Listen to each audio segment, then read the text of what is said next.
bulan yang lalu kita membahas suatu makalah mengenai knowledge management untuk kegiatan yang sifatnya intersektoral tapi dari satu organisasi, itu dari Pemda di negara bagian Victoria di Australia.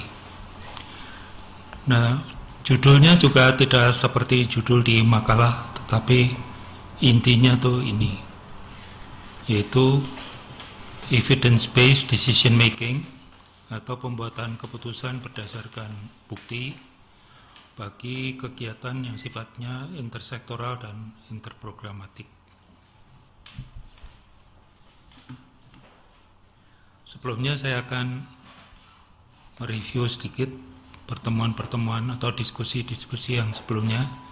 Jadi yang pertama, makalah yang dibahas atau topik yang dibahas adalah manfaat dari knowledge management untuk lingkungan di luar organisasi yang mengadakan knowledge management.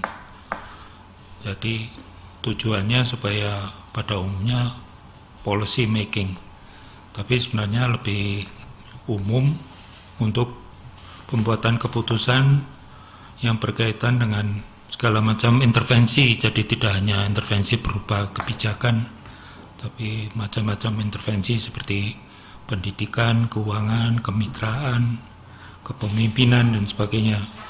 Walaupun itu juga menyangkut policy. Jadi organisasi yang menghasilkan pengetahuan dari hasil pengalaman, praktek, penelitian, dan pendidikan atau pelatihan, kemudian idealnya langsung bisa dipakai untuk pembuatan keputusan di tingkat pusat, lokal, maupun di unit-unit. Tapi biasanya di tingkat pusat agak sulit untuk menggunakan knowledge yang dihasilkan ini. Jadi biasanya digunakan dulu oleh para praktisi. Kalau di kedokteran atau di bidang kesehatan, biasanya dokter-dokter yang lebih cepat memanfaatkan pengetahuan yang dihasilkan oleh organisasi yang menghasilkan pengetahuan.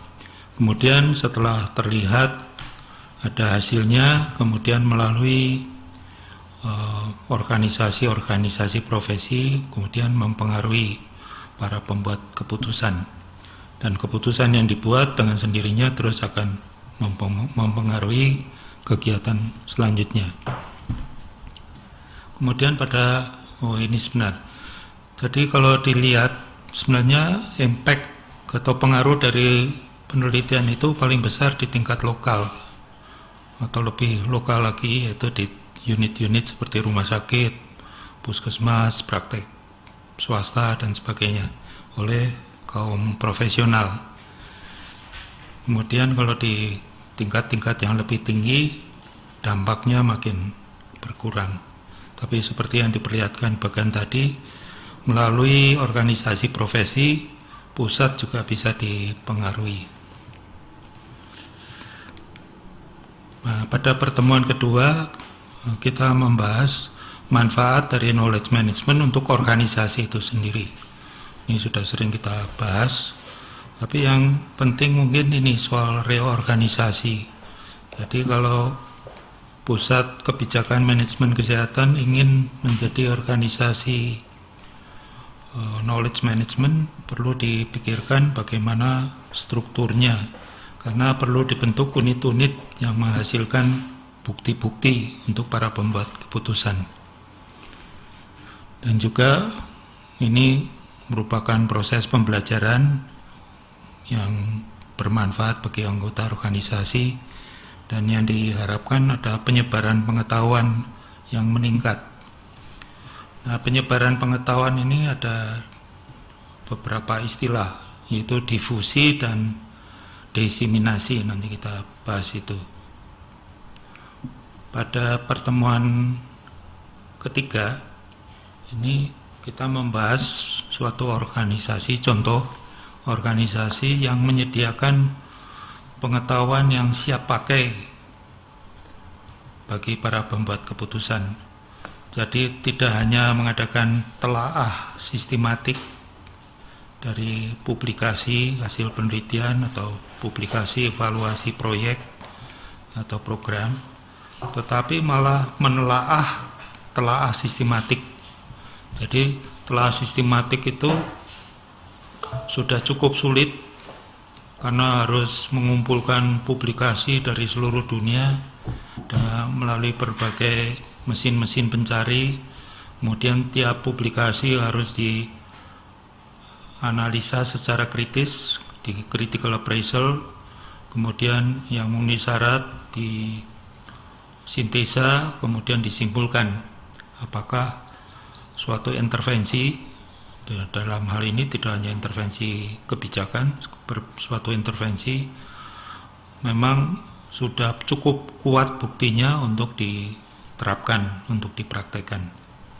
Nah, ada organisasi yang cukup canggih yang bisa langsung memanfaatkan telaah sistematik untuk membuat keputusan berdasarkan bukti. Bukti dalam hal ini berarti bukti dari hasil penelitian, tapi bukan publikasi individual, tapi yang sudah dikumpulkan, diolah lagi.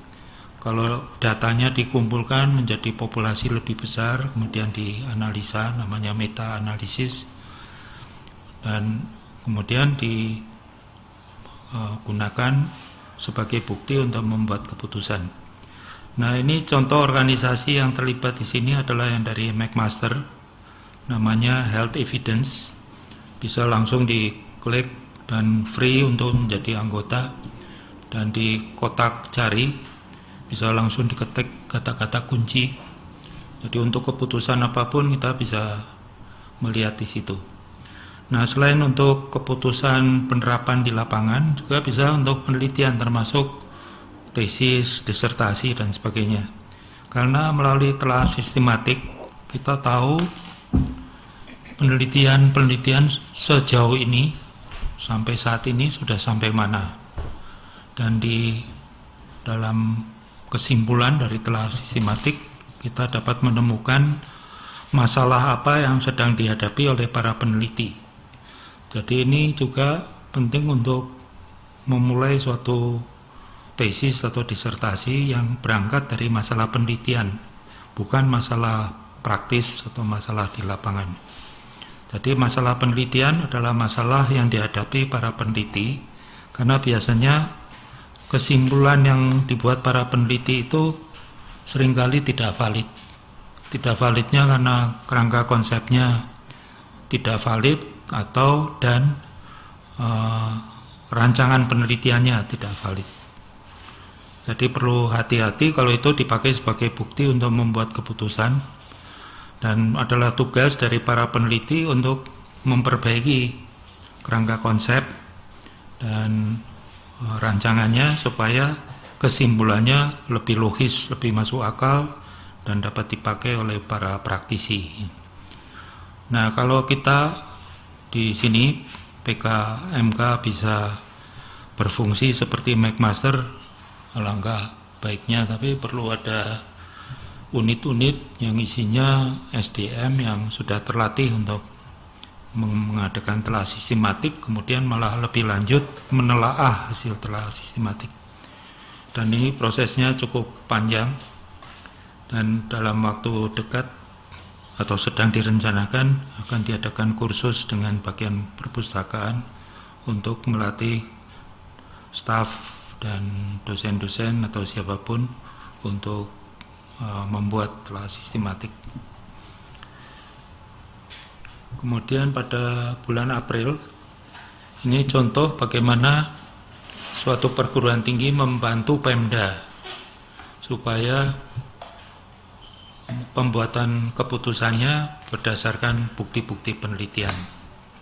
Dan pendekatan yang mereka gunakan ke Pemda ini, yaitu di Australia, negara bagian Victoria, dan mereka menghadapi seperti di seluruh dunia juga menghadapi masalah obesitas. Dan untuk menanggulangi obesitas ini perlu lintas sektor, jadi tidak hanya sektor kesehatan, tapi juga sektor-sektor lain. Nah, jadi intinya bagaimana supaya pembuatan keputusan di situ didasarkan atas bukti. Dan memang sudah ada undang-undang di sana, tidak boleh ada keputusan yang dibuat tanpa bukti. Jadi tidak berdasarkan hasil renungan atau kepentingan pribadi, ada pembisik-pembisik dan sebagainya, berdasarkan wangsit. Nah, mereka menyusun strategi demikian. Jadi supaya intervensinya tepat, mereka mengadakan review pustaka biasa, kemudian juga review yang sistematik. Bedanya kalau sistematik review itu ada sistem yang dipakai untuk menjaring makalah-makalah, kemudian ditapis yang memenuhi syarat ya dengan sendirinya dalam hal obesitas ya, keputusan obesitas. Kemudian di critical appraisal masing-masing laporan, dokumen atau makalah, kemudian disintesa, kemudian disimpulkan. Tapi mereka juga mengadakan survei yang melibatkan seluruh negara bagian tersebut untuk melihat sendiri apa masalah sesungguhnya yang berkaitan dengan obesitas, dan supaya lebih diterima oleh organisasi Pemda, mereka dilibatkan di dalam survei. Kemudian ada wawancara dengan para informan kunci, tokoh-tokoh dari Pemda itu. Kemudian mereka bersama-sama mengadakan suatu desain intervensi. Jadi tujuan dari intervensi ini secara umum meningkatkan diseminasi. Nah, menurut para penulis, diseminasi ini sifatnya lebih aktif. Lain halnya dengan seperti pada diskusi sebelumnya, istilahnya bukan diseminasi tapi difusi. Jadi secara pasif menyediakan pengetahuan di website biasanya, kemudian dipersilahkan siapa yang mau memakai untuk membuat keputusan silakan. Tetapi ini ada upaya untuk secara aktif, secara lebih agresif mengusahakan supaya pengetahuan atau bukti-bukti dipakai oleh para pembuat keputusan. Dan mereka, si pengguna ini dilibatkan dalam pembuatan keputusan, yaitu melalui survei-survei tadi, melalui wawancara dan sebagainya. Kemudian yang kedua, meningkatkan kemampuan menemukan. Jadi misalnya seperti latihan di UGM sini, ada latihan bagaimana masuk ke website dari McMaster, lalu memasukkan kata-kata kunci yang tepat ke dalam kotak pencarian, lalu melihat judul-judul hasil telah sistematik, kemudian menilai dan menerapkan pengetahuan itu. Nah, yang penting juga di dalam intervensi ini membangkitkan budaya pembuatan keputusan yang berdasarkan bukti. Jadi ini mungkin intervensinya dalam bentuk ikut terlibat dalam rapat-rapat, memberi contoh-contoh bagaimana membuat keputusan yang berdasarkan bukti ini. Jadi yang dibahas di pertemuan bulan yang lalu ini di tingkat lokal ya, jadi bukan di tingkat organisasi, tetapi Pemda dalam hal ini seperti di Indonesia provinsi gitu.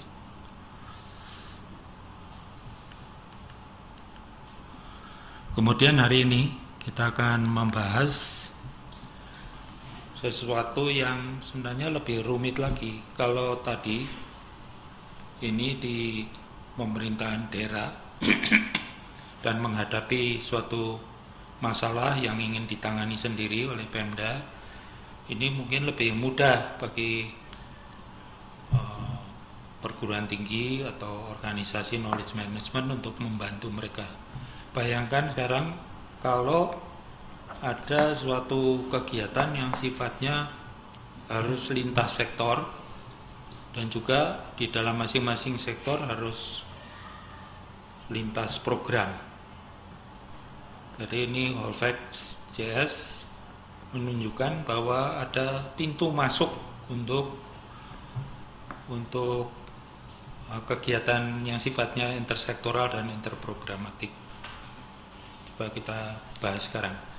Jadi mulainya dengan hubungan antara kemiskinan dan penyakit.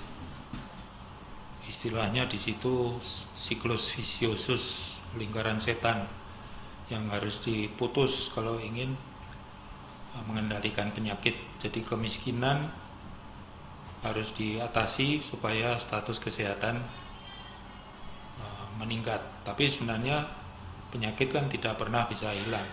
Kalau kemiskinannya turun, yang timbul penyakit-penyakit jenis lain.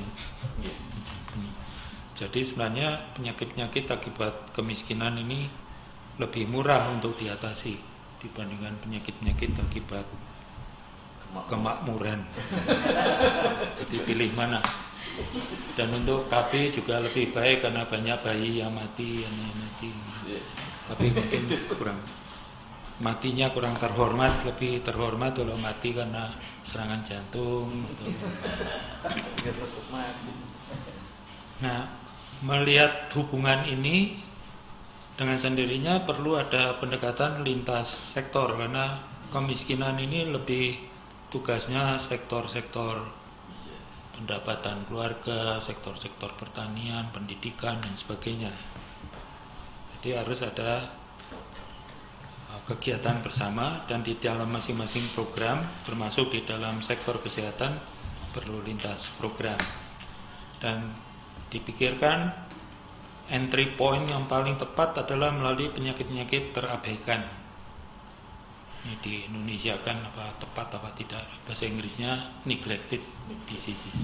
Neglected itu dalam arti tidak diberikan cukup banyak perhatian, keuangan dan sebagainya.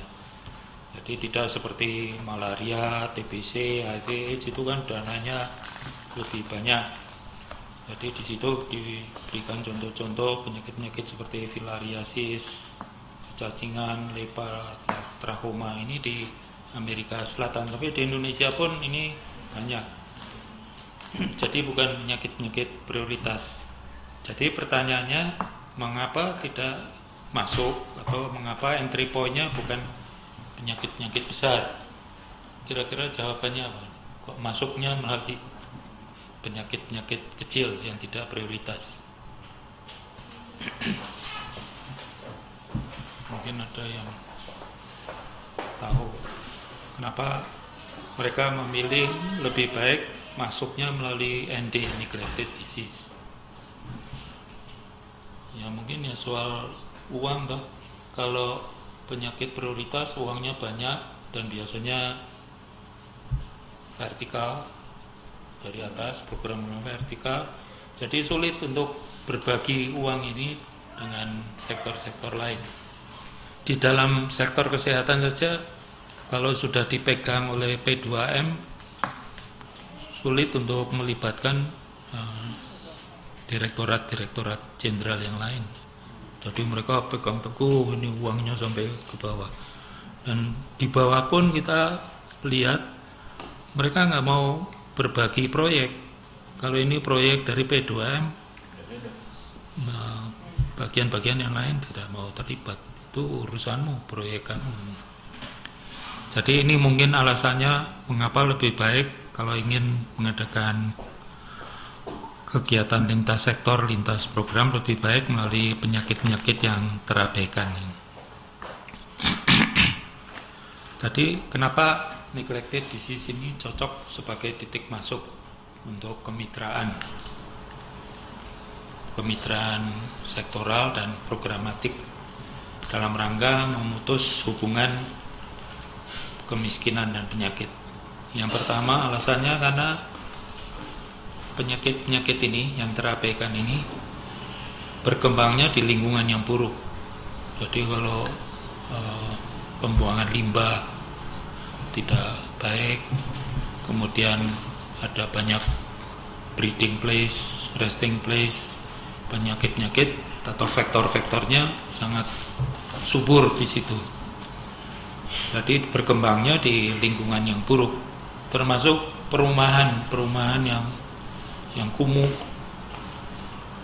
Ini sangat cocok untuk perkembangan dari penyakit-penyakit ini. Nah, alasan yang kedua, karena pencegahan primordialnya yang menyangkut lingkungan dan agen penyakit, dan pencegahan primernya sama untuk penyakit-penyakit yang disebutkan tadi. Jadi misalnya untuk pencegahan primer, faktor risiko internal dan faktor risiko eksternalnya sama. Jadi kasus-kasus risiko tinggi menghadapi penyakit-penyakit yang mana saja, dia tetap risiko tinggi, baik untuk filariasis, untuk kecacingan dan sebagainya, karena dia sehari-hari hidup di lingkungan itu, jadi terpapar dengan lingkungan yang terpapar. Jadi kalau kita mengatasi lingkungan biologis, lingkungan fisik dan sebagainya, kita sekaligus akan mengadakan pencegahan untuk semua penyakit itu, sebagian besar dari penyakit itu.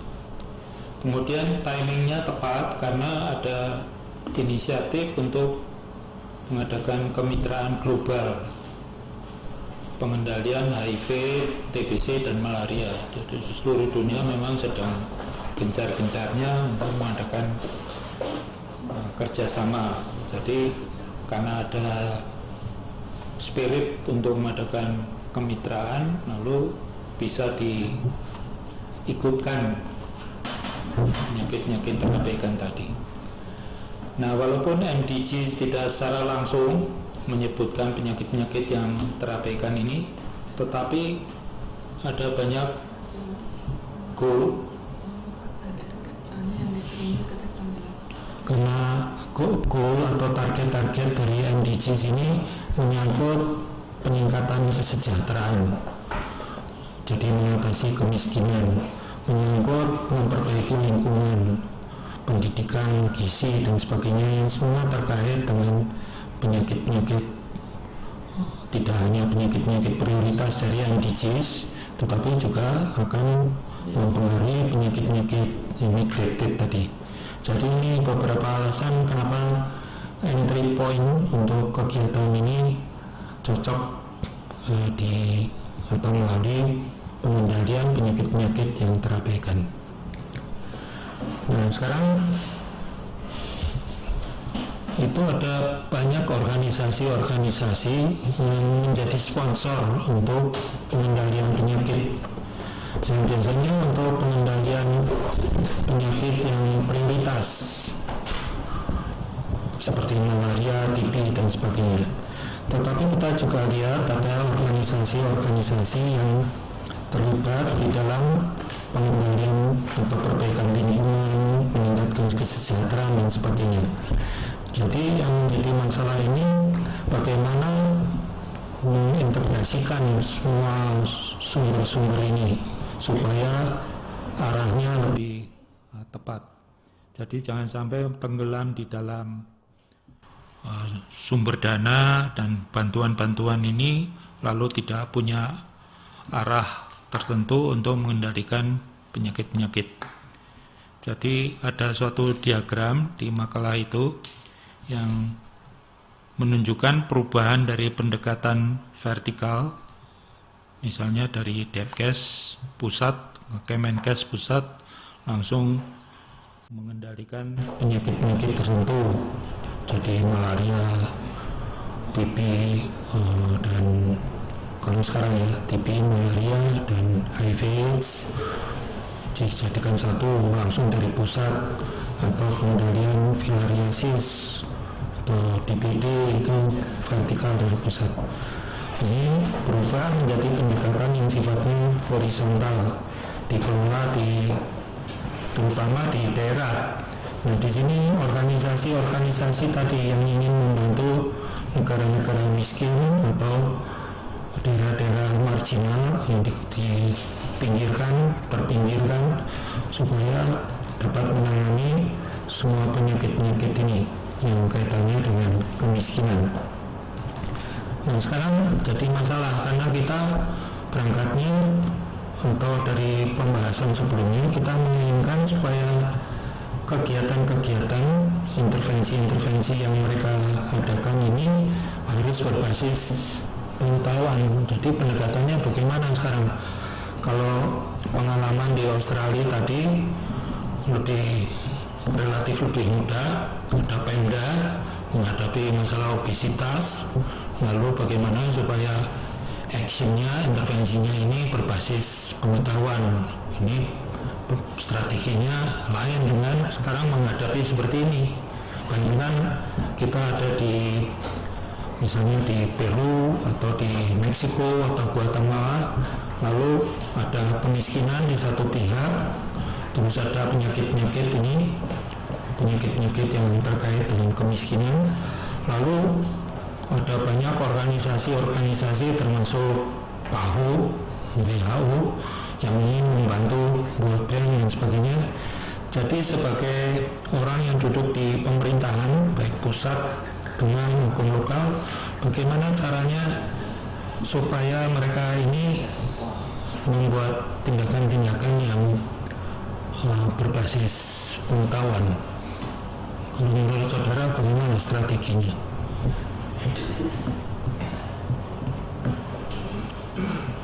Yang jelas perguruan tinggi secara pasif bisa ya menyediakan pengetahuan seperti McMaster tadi, lalu mempersilahkan orang mau masuk ke websitenya, tapi perlu lebih agresif lagi.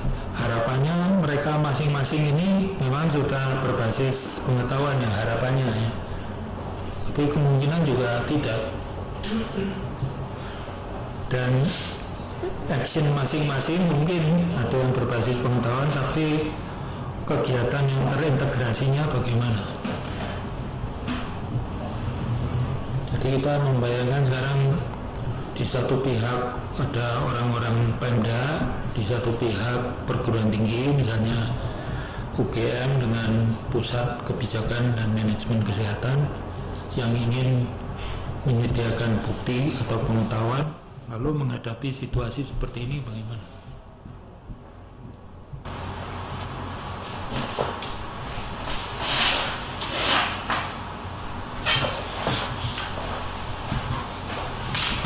Jadi supaya ada partisipasi dari hadirin ini terbuka ini. Karena di makalah ini tidak disebutkan bagaimana strateginya, hanya dari pembahasan minggu yang lalu kita dapat sedikit pandangan caranya bagaimana kalau menghadapi suatu masalah yang lebih terbatas ya, lebih terarah. Monggo silakan.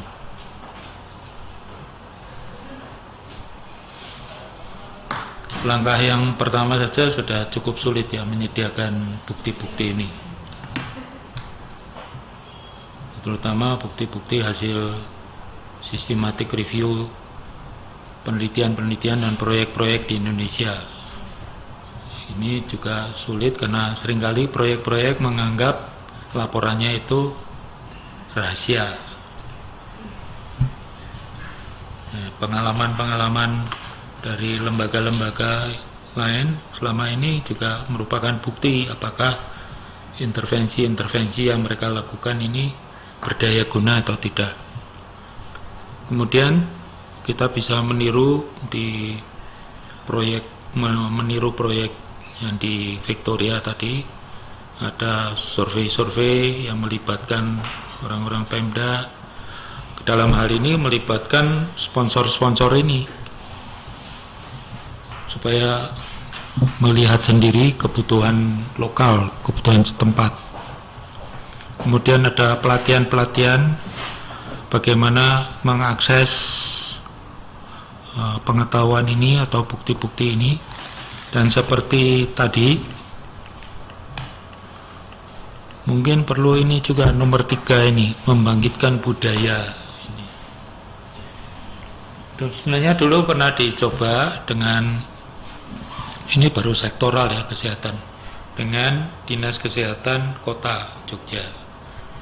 Jadi oleh PKMK pada waktu itu, namanya belum PKMK, disediakan atau dilengkapilah ruang untuk pembuatan keputusan, lalu mereka dibantu untuk mengolah data surveillance, sampai diberikan meja untuk rapat, komputer, screen dan sebagainya. Diharapkan setiap siang ada informasi tentang perkembangan penyakit-penyakit akut, pada waktu itu masalah DBD, tetapi tidak dimanfaatkan. Jadi kepala dinas dan jajarannya tidak menggunakan, dan yang punya data surveillance juga agak kikir, tidak di mana-mana dibawa datanya. Sebenarnya ada contoh di Indonesia, kalau mungkin ada yang tahu proyek dengan Namru yang melibatkan beberapa rumah sakit besar di Indonesia. Tiap hari dikirim data berupa gejala-gejala, jadi surveillance sindromik, lalu setiap jam 12 sudah bisa dilihat untuk seluruh Indonesia tren dari gejala-gejala itu, lalu kita bisa simpulkan ini kemungkinan ini campak yang sedang berkembang, atau kemungkinan ini tifoid atau apa. Jadi ada surveillance sindromik, tapi dalam skala yang lebih kecil pernah dicoba di kota Jogja, tapi budayanya tuh tidak ada. Jadi bagaimana membangkitkan budaya ini? Mungkin strateginya hampir sama, tetapi pihak-pihak yang dilibatkan akan lebih banyak, karena tadi ada banyak sponsor, masing-masing juga punya keinginan atau idenya sendiri bagaimana membantu negara-negara ini. Jadi agak besar proyeknya. Udah sampai di sini dulu. Jadi ini sebenarnya perlu didiskusikan, dan ini untuk bulan depan ini. Jadi sampai sini dulu, mungkin ada tanggapan atau pertanyaan.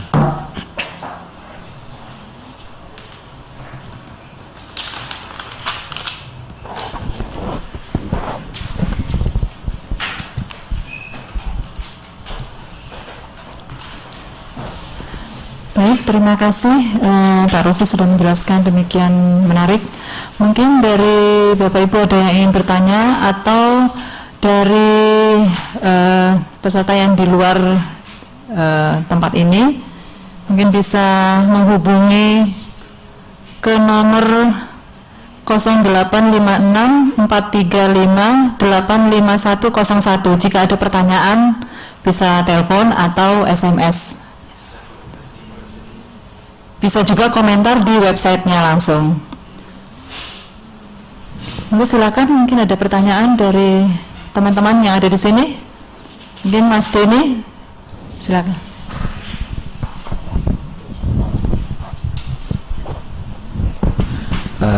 Terima kasih Dr. Bella. Pak Rosi, tadi saya sedikit lebih paham ya, jadi tentang apa yang sudah disajikan dari bulan yang lalu gitu. Tetapi memang posisi Indonesia atau kita saat ini itu agak sulit gitu, di mana kepercayaan terhadap akademisi dalam ini universitas untuk riset itu, walaupun sudah dengan berbagai macam modal, itu agak sedikit dinomorduakan di posisi pengambil kebijakan. Sebagai contoh, beberapa waktu yang lalu ada pertemuan membahas tentang MDG 4 dan 5 dengan mengundang beberapa universitas istilahnya yang punya pengalaman riset tentang MDG 456 pada waktu itu, dapat tanggapan yang sekiranya begini, maksudnya kalau kita dari akademisi melihat bahwa itu suatu riset yang cukup bagus gitu, maksudnya validitasnya bisa istilahnya bertanggung jawabkan. Tetapi ketika dibahas oleh pengambil kebijakan dalam ini Kementerian Kesehatan, itu seringkali ada semacam blocking bahwa mereka punya data yang lebih valid, lebih bagus, dengan tidak menyebutkan bahwa ini apakah ini data surveillance asli atau apa. Jadi istilahnya kita dimentahkan oleh, oh kita punya data yang lebih bagus, jadi direktorat ini punya data A, B, C, D, direktorat ini punya data E. Jadi kita sendiri jadi seolah-olah jadi semacam, oh berarti yang kita lakukan selama ini kurang tepat karena apa ya, istilahnya data yang the best-nya itu justru di-keep oleh mereka. Nah ini juga mungkin menjadi kendala ketika kita kalau akademisi itu masuk tadi ke istilahnya bagaimana mengajak Kementerian Kesehatan atau Pemda atau Dinas Kesehatan itu untuk lebih menggunakan evidence base tadi. Dan ini terbukti sekali Pak Rosi ini. Jadi mungkin bisa sedikit nih masukan pada kita nih yang konsultan muda ini ketika menghadapi. Jadi kita seolah-olah apa yang kita sudah lakukan, riset kita yang mungkin sebagian besar dibantu dengan tenaga ahli dari luar negeri itu dalam tanda kutip mentah gitu Pak Rosi. Jadi istilahnya data the base-nya itu di-keep oleh mereka, justru digunakan untuk melawan tadi masukan-masukan yang menurut saya sangat berguna ini. Mungkin itu dulu Pak untuk memicu diskusi ini. Terima kasih Pak Rosi. Jadi kita tadi di slide yang pertama sudah membahas bahwa dampak dari research lebih kelihatan di tingkat lokal. Jadi kalau dibicarakan di tingkat pusat ya itu mungkin yang kita akan hadapi, ada lebih skeptis atau resisten untuk menggunakan pengalaman dari si konsultan ini. Tapi yang kedua juga mungkin kuncinya di sini, kalau kita bisa menunjukkan hasil telah sistematik. Jadi bukan telaah individual, proyek perorangan, proyek individual, karena selalu ada argumentasi proyek-proyek lain atau penelitian lain hasilnya lain. Gitu. Kami punya bukti di daerah sana hasilnya tidak begitu dan sebagainya.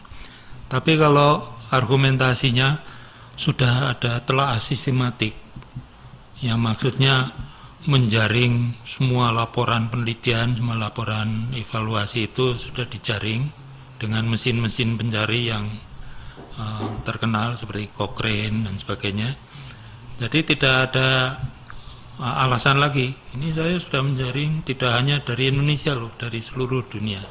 Kemudian ditapis, misalnya persyaratannya harus kegiatan di negara yang sedang berkembang, laporannya harus dalam bahasa Inggris atau harus laporan 10 tahun terakhir atau sebagainya. Jadi ada penapisan lagi.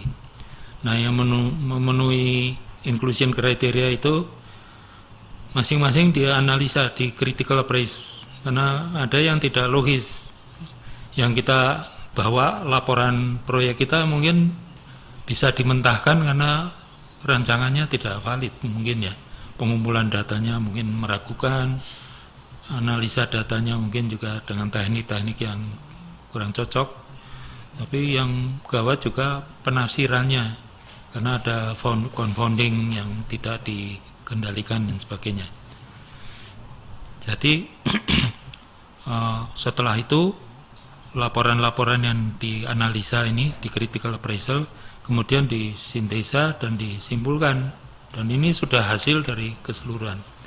Kalau di dunia medis ini sudah lazim ya, misalnya obat-obat, penelitian individual menunjukkan bagus berdaya guna, tapi waktu dikumpulkan atau di meta analisis datanya diolah lagi, ternyata malah merugikan. Banyak yang sudah di pasaran langsung ditarik kembali. Nah ini intervensinya lebih kompleks lagi, bukan obat yang mempengaruhi salah satu sistem atau organ, tapi intervensi-intervensi yang mempengaruhi masyarakat yang lebih kompleks lagi. Jadi kadang-kadang ya belum menunjukkan bukti yang kuat.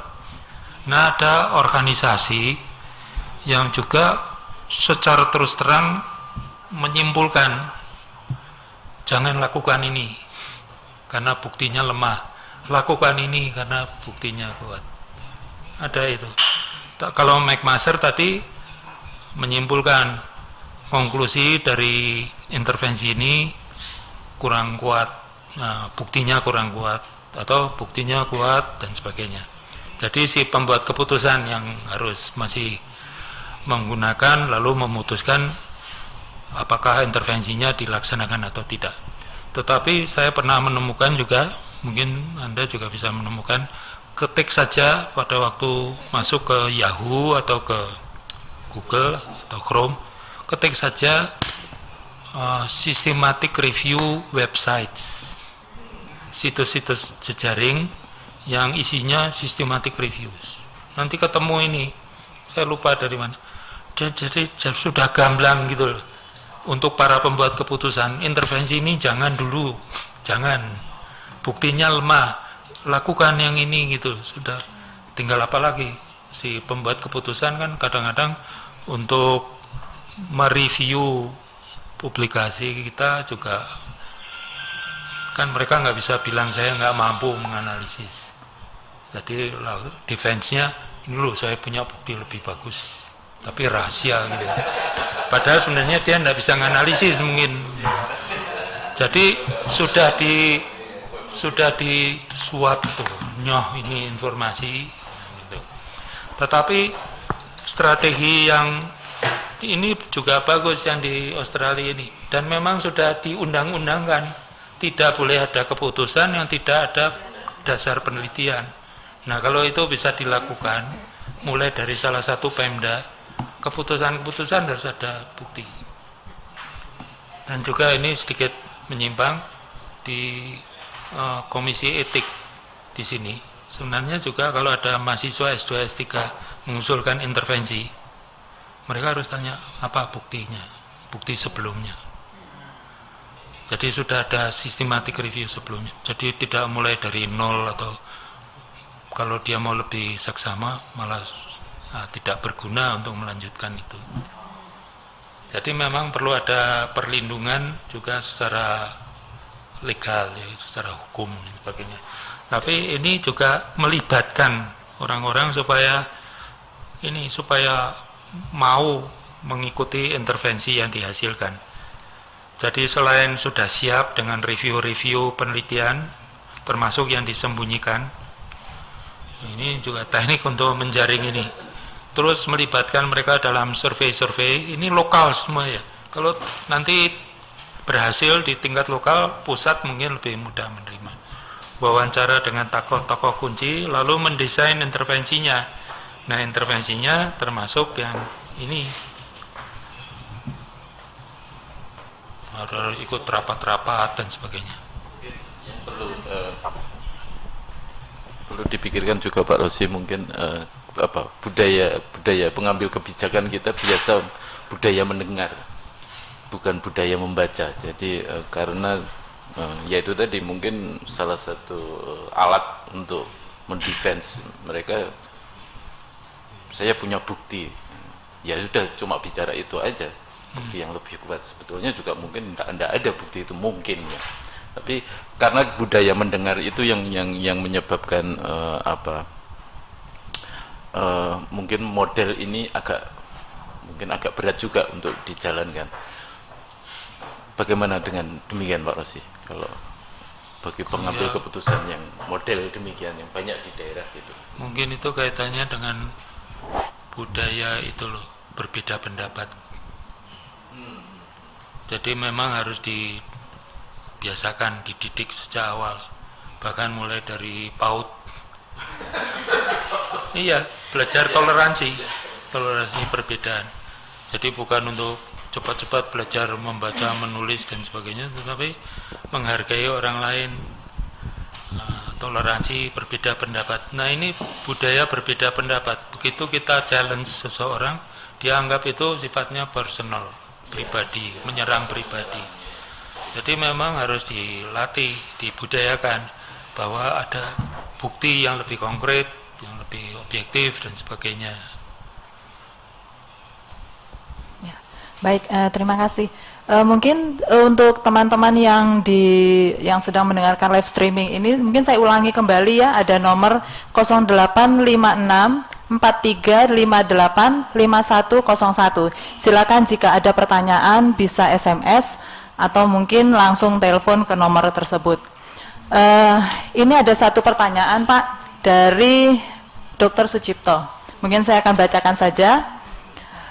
Pak Rosi, di Jawa data ada, tetapi kelemahan teman-teman Dinkes, kemampuan analisis dan interpretasi sehingga menghasilkan informasi epidemiologi sangat lemah.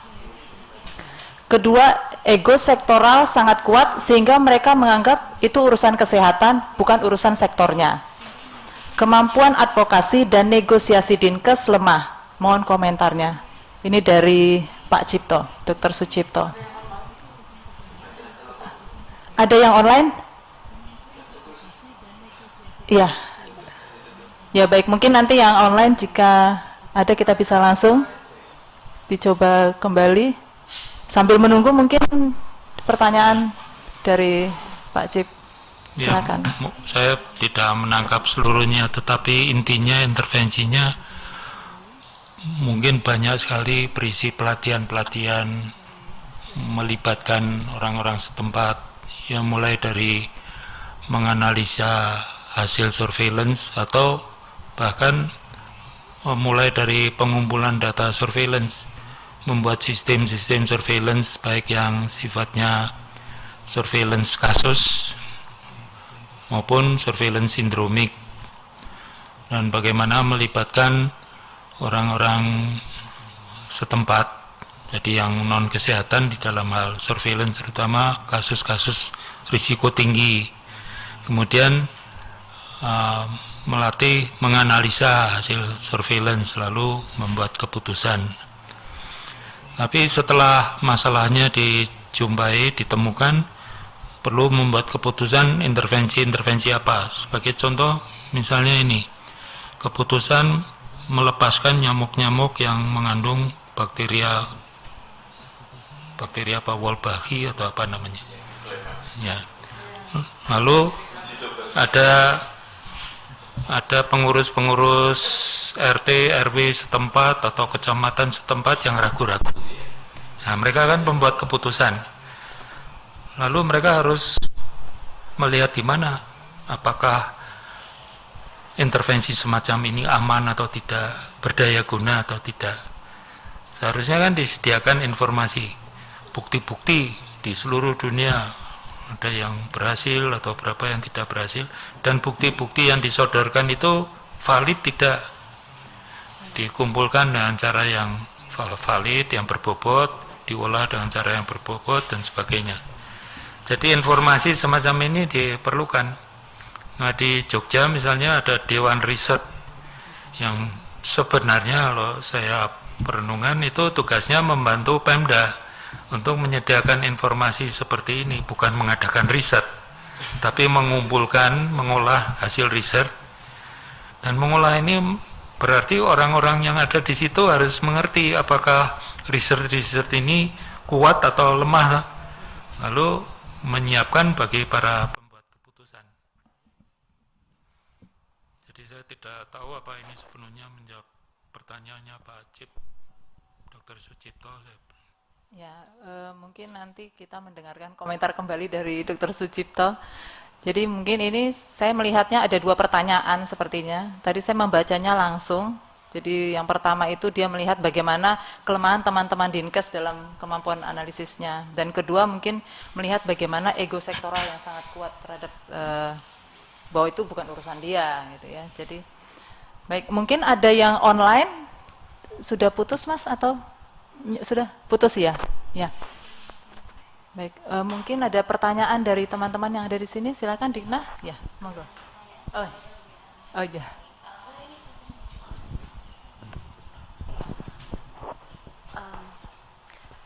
Saya ingin sedikit berbagi Bapak tentang pengalaman kami waktu itu. Sebenarnya ini sebuah studi dari Rand Corporation waktu itu. Kami diminta untuk mewawancarai dan melihat kebutuhan dari waktu itu pemerintah provinsi dan kota Jogja terkait dengan bukti dari hasil penelitian yang nantinya bisa digunakan untuk mengambil keputusan, begitu Bapak. Waktu itu beberapa key informants kami sempat mengatakan bahwa mereka sebenarnya dari segi pengambil kebijakan mereka membutuhkan informasi itu, tetapi dari segi bawahan mereka yang diminta untuk melakukan analisis seperti tadi Pak Cep katakan bahwa memang kemampuan analisis data serta analisis situasi itu sepertinya masih perlu ditingkatkan begitu. Lalu mereka justru menanyakan apakah mungkin perguruan tinggi dan pusat studi itu bisa memfasilitasi hal yang demikian, terutama terkait dengan bentuk data yang mudah dipahami, dan kalau saya rasa mungkin ini terkait dengan lebih baik mendengar daripada membaca itu tadi. Jadi kalaupun membaca maunya yang mudah-mudah begitu Pak. Iya. Kemudian mungkin bagi mereka nilai odds ratio, nilai statistik seperti itu banyak diberikan oleh peneliti, tapi sebenarnya tidak terlalu bisa dimanfaatkan oleh mereka, kecuali interpretasi dilakukan begitu. Dan yang waktu itu sempat temuan menarik yang kami dapatkan adalah mereka ingin sekali ada satu website khusus yang dikelola oleh dua sisi. Jadi satu dari pembuat kebijakan dari Pemdanya dan satu dari pusat studi. Jadi dikelola bersama. Kemudian setiap 3 bulan ada forum yang nantinya mengupdate website tersebut sekaligus mendiskusikan bukti yang terkini didapatkan. Begitu.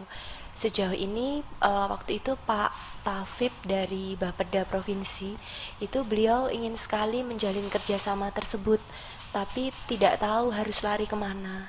Begitu Bapak. Terima kasih. Ya, saya tanggapi sedikit. Di website dari McMaster ini sebenarnya sudah dibuat sedemikian rupa sehingga penggunanya, para pembuat keputusan tidak perlu mengadakan atau menginterpretasi odds ratio dan sebagainya, karena sudah disimpulkan intervensi-intervensi tertentu terbukti dari hasil penelitian di seluruh dunia, karena menjaring sangat komprehensif itu laporan-laporan, dan sudah disediakan siap pakai gitu.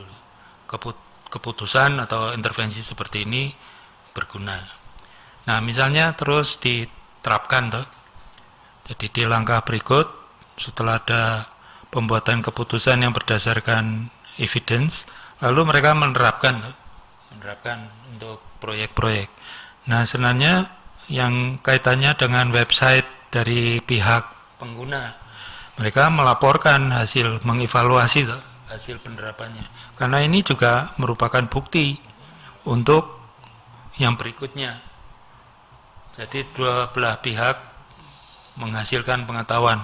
Dari perguruan tinggi mengadakan systematic review, dan kalau bisa seperti McMaster ini malah telah sistematik sudah banyak, lalu diolah lagi telah sistematiknya itu mereka bagi menjadi strong, moderate, sama weak. Jadi walaupun systematic review tapi analisanya lemah gitu. Jadi konklusi yang dihasilkan juga lemah. Bagi pembuat keputusan juga ragu-ragu untuk memakai itu. Tapi yang strong ya, mereka lebih yakin menggunakan. Tapi mereka tidak perlu lagi menganalisa data. Sudah disodorkan gitu, tinggal dicekoi gitu. Tapi kemudian ada kewajiban setelah itu mereka terima, lalu diterapkan dalam praktek, apakah itu ada kebijakan tertentu, intervensi tertentu, misalnya tadi diterapkan pelepasan nyamuk, lalu dievaluasi, ini kan bukti berikut. Jadi punya kewajiban juga untuk menyediakan bukti, jangan terus dibuat konfidensial dan sebagainya. Nah, ini mungkin di sini untuk evaluasi ya diperlukan bantuan Karena evaluasi rancangannya juga harus kuat. Karena kalau tidak kesimpulannya juga tidak logis. Nah, kadang-kadang evaluator itu dilibatkan pada akhir proyek, itu salah. Pada waktu merancang proyeknya evaluator sudah harus ada. Supaya nanti bisa membuat kesimpulan yang valid. Jadi bukti itu dari praktisi dan dari akademisi. Bisa buat 2 website silakan, atau 1 website juga tidak masalah. Tapi itu budaya itu memang harus dikembangkan. Kadang-kadang si kepala pemerintahan ini, apakah ini wali kota atau bupati, ini juga harus dibiasakan untuk membuat keputusan berdasarkan bukti.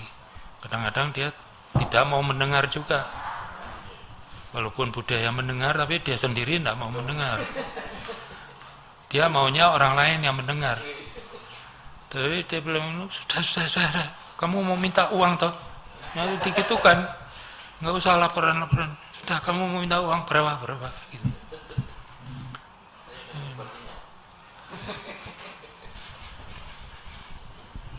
Ya, baik. Ada yang online lagi? Sudah cukup. Oh ya, ternyata telepon dari Pak Cip, keterangannya sudah cukup. Mungkin yang perlu dibahas bagaimana PKMK harus berfungsi. Dan kalau kita mengikuti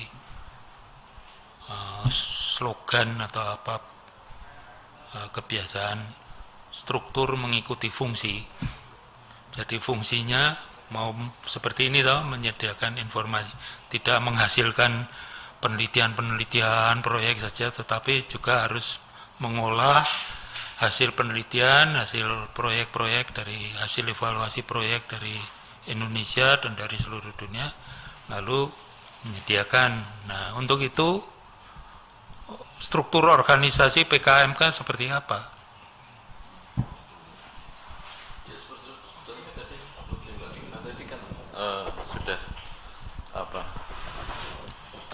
Sudah ada masukan ya, terutama dari Bapeda Provinsi DIY gitu ya. Nah, ini sebenarnya juga sudah semacam rangsangan bagi PKMK untuk memfasilitasi ini. Mungkin ya berawal dari Provinsi DIY aja dulu gitu. Mungkin dari situ baru berkembang mungkin lebih lanjut gitu. Saya pikir gitu Pak Rosi. Ya. Jadi kalau ada waktu bisa mengunjungi situs dari Health Evidence dari McMaster. Lalu di situ juga ada keterangan tentang organisasinya, staf yang mereka punya, kegiatan yang ada. Jadi ada semacam gambaran bagaimana mengorganisir SDM. Nah, SDM ini perlu dilengkapi dengan apa gitu supaya bisa menghasilkan informasi bagi para pembuat keputusan. Dan tidak bisa lagi orang berdalih ini penelitian individual, tapi sudah bukti-bukti yang lengkap, komprehensif. Kalau bisa juga sudah meta analisis.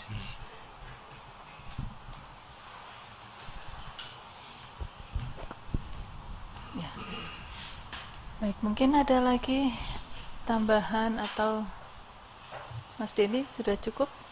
Atau ada tambahan lagi? Mungkin Mbak Madel ada pertanyaan atau tidak ada? Ya, baik teman-teman yang sedang mengikuti live streaming pada saat ini, mungkin jika ada pertanyaan, kalau pada saat ini mungkin ada yang malu-malu mungkin Pak, langsung telepon atau SMS, bisa menuliskan komentarnya di website ini. Dan untuk bulan depan juga mungkin baru pertama kali mengikuti, silakan bulan depan juga masih bisa mengikuti untuk lanjutan-lanjutan yang lainnya, diskusi bulanan. Baik, terima kasih. Mungkin Pak Rosi ada tambahan lagi? Tidak ada, untuk Mbak bulan Eki? depan ini. Ya. Baik, untuk bulan depan, Translation Framework for Public Health Research. Ini mungkin silakan, baik Bapak Ibu yang saat ini mendengarkan live streaming, silakan mengikuti bulan depan. Nanti waktunya masih ditentukan. Minggu ketiga, ya, setiap bulannya minggu ketiga. Hari Kamis. Baik, terima kasih Pak Rosi untuk paparan yang pada saat ini sudah kita terima dan cukup menarik untuk masukan-masukan kita ke depannya ya, terutama kita konsultan-konsultan dan peneliti-peneliti yang bekerja di PKMK khususnya. Baik, terima kasih buat kita semua dan seluruh pendengar live streaming juga. Selamat sore dan salam sejahtera.